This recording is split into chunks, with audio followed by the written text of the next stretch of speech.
Everyone, आज हम शिक्षा निदेशालय राष्ट्रीय राजधानी क्षेत्र दिल्ली की हिंदी रीढ़ की हड्डी की वर्कशीट करेंगे। Worksheet number 97। प्यारे बच्चों, रीढ़ की हड्डी नामक एकांकी का अगला अंश आज हम पढ़ेंगे। गोकुल प्रसाद। बातचीत हो रही होती है उनके बीच में। हाँ हाँ, वह भी सही है। कहने का मतलब है यह कि कुछ बातें दुनिया में ऐसी हैं जो सिर्फ मर्दों के लिए है, और ऊंची तालीम भी ऐसी चीजों में से एक है। राम स्वरूप। चाय और लीजिए शंकर। धन्यवाद भाई, मैं पी चुका हूँ। राम स्वरूप। आप? गोकुल प्रसाद। बस साहब, अब तो खत्म ही कीजिए। राम स्वरूप।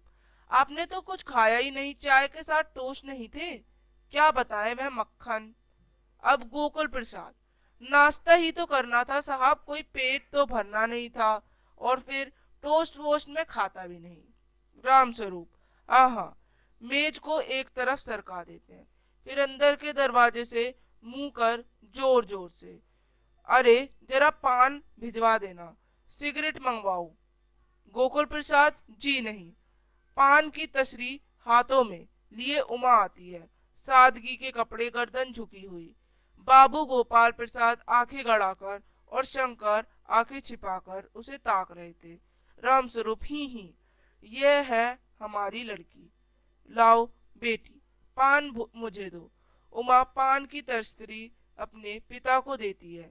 उस समय उसका चेहरा ऊपर को उठ जाता, नाक पर रखी हुई सोने की रिम वाला चश्मा दिखता है।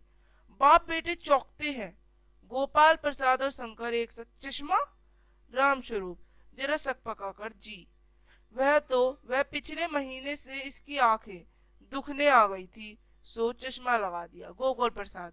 पढ़ाई वढ़ाई की वजह से तो नहीं है कुछ? राम स्वरूप। नहीं साहब, वह तो मैंने अर्ज किया है ना। इस तरह से अब उनको लगता है कि शायद से लड़की पढ़ी लिखी है। तो अब क्वेश्चंस कर लेते हैं। आपको क्या लगता है, गोपाल प्रसाद और शंकर ने लड़की के चश्मे को लेकर इस प्रकार क्यों पूछा? गोपाल प्रसाद और शंकर को लड़की की पढ़ाई लिखाई के कारण जो है चश्मे के बारे में पूछा। क्या आपने कभी अपने घर परिवार या रिश्तेदारों के यहाँ शादी के लिए लड़की को देखने आने का दृश्य देखा है? हाँ, मैंने लड़की को देखने आने का दृश्य हमारी ममेरी बहन को देखने के लिए लड़के वाले आए थे तब देखा था। सभी लोग बहुत खुश थे। लड़के वालों को मेरी बहन बहुत पसंद आई और उन्होंने रिश्ते के लिए हाँ कर दी। अब तीसरा। राम स्वरूप लड़के एवं गोपाल का इतना आदर सत्कार क्यों कर रहे थे?